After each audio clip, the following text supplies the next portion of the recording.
Hey guys, Dual King back again with my deck profile for Thunders. Most people are not running these until Seahorse comes out, the Exceed and the Quick Spell card.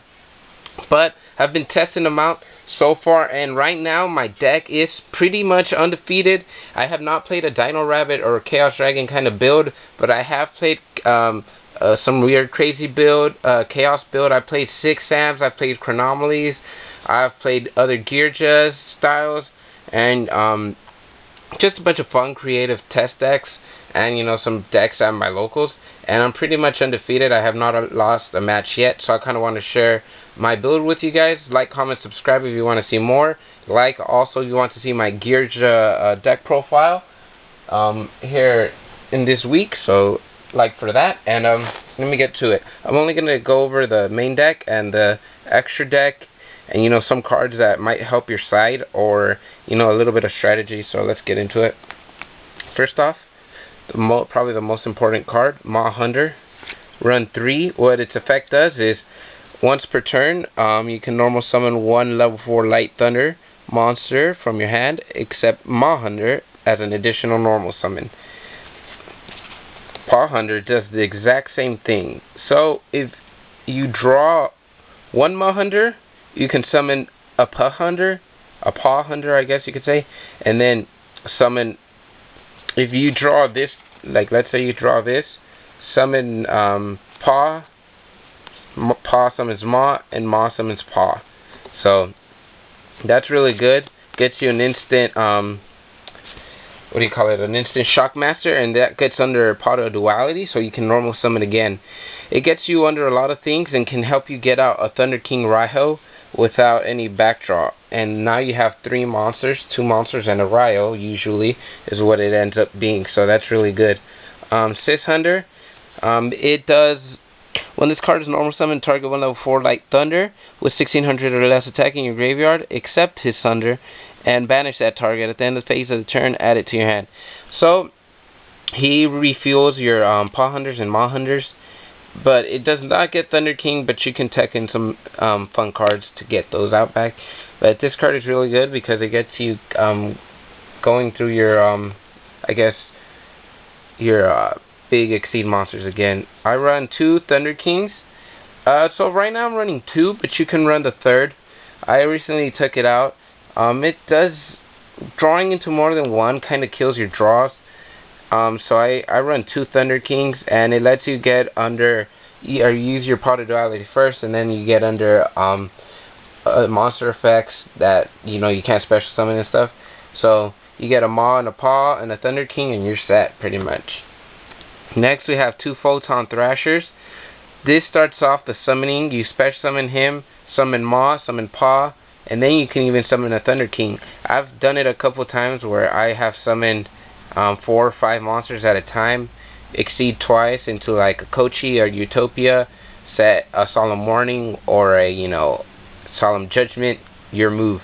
That's pretty deadly right there, because negate attacks, negate trap spells, and that's why I love this deck.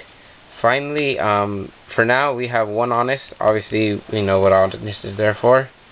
I'm running triple Veiler just because there's a lot of monster effects that go off crazy. You don't really want to use the 3rd one though sometimes, because you don't want to summon it, and if you're late into the game, that 3rd Veiler doesn't really help. So you can side it out. Usually it doesn't hurt though, but you can side it out for the extra Thunder King.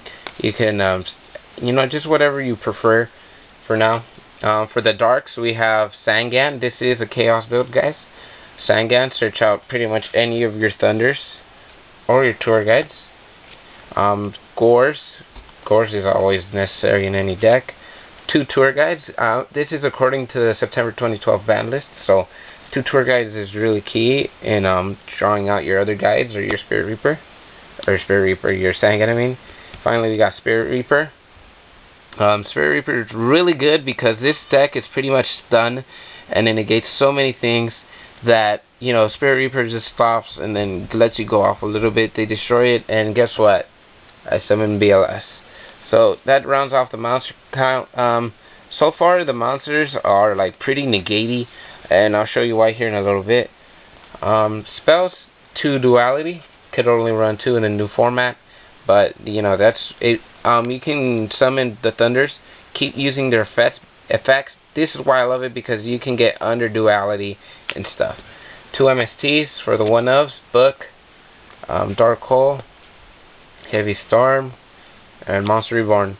It's really key that you destroy cards in this format and get rid of them, and also Book of Moon, so you can get your Exceeds out. And then just always the staples.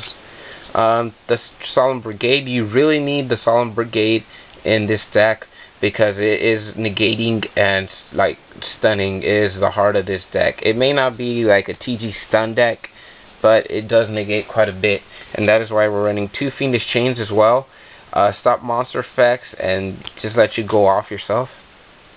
1 Torrential, you don't really want to go off too much, because if you draw more than 2 or 3 monsters, you're pretty much screw yourself there, which happens a lot. Mirror Force, 1-ofs. I might run 2 in the new format. Starlight Road, really amazing in this deck since you run so many monsters and field presence. When you summon Stardust, negate other stuff, it's also great. And then finally Compulse. Compulse gets rid of an Exceed and stuff, so it's also good because you can compulse your monster if it gets Fiendish Chained or something, and then throw off a little bit again with 100 and 100. These 2 cards I just took out. Judgment of Thunder. This card is really great because when you summon a monster, activate it and destroy 1 card. A Thunder type monster, destroy 1 card. But the bad thing is you have to draw into it first, set it, and then don't draw or draw a Thunder monster next, which is like half, only like 10-12 monsters. So sometimes it's good, sometimes it's bad. And Thunder King, the 3rd one, you can side in and out. So let's go over the extra deck. There's 2 cards that are really the main focus of the deck, or actually 3, I guess. So let's go over it real quick. First off, we got Shockmaster. He is the big daddy of the deck. He's just the one that stops so much stuff. You summon Maw and then go for Thunder King or Assist, and you got yourself a Shockmaster. Negate spells, traps, or monsters. And since though really the only card that can stop this is Solemn Warning, Judgments, and stuff. So you can negate those traps, and then go off attack, or you can negate monster effects.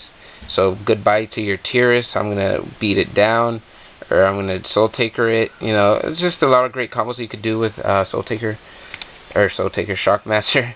Utopia, obviously negate a lot of attacks, low force.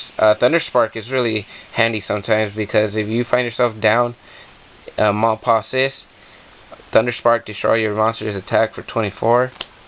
Or if you using cards that regain materials with 5, you can just destroy all their crap. Kochi is the big daddy of the deck. I really think his price will go up. Why? Because he summoned 2 level 4s, beat down 1 monster, beat down another. And if you have a BLS along with this, oh my god, this deck is so sick. Look out for this card. This card is really great. I use it like every time I Exceed, I go into him pretty much. So besides those, there aren't really much cards. I mean, you don't Exceed past 3 and 4 really. So I'm gonna show you just basic cards. Zen Mains, Chimera Tech if you side in your Cyber Dragons versus Zen Mains. Mistworm, if you get 2 4s, then Veiler. Black Rose, Tintipo, Gem Knight, Leviathan. Stardust is really great. 30, Librarian, and Giga Brilliance. Oh, also Catastor, but I do not have him. I put Catastor over him since I don't side Cyber Dragon that much. But tell me what you guys think of this deck profile so far. Pretty much undefeated with it, and I just want to, maybe I could do with some of you guys on Dueling Network with it. That'd be really great. So tell me what you guys think. Like, comment, subscribe, and see you guys later. Thanks.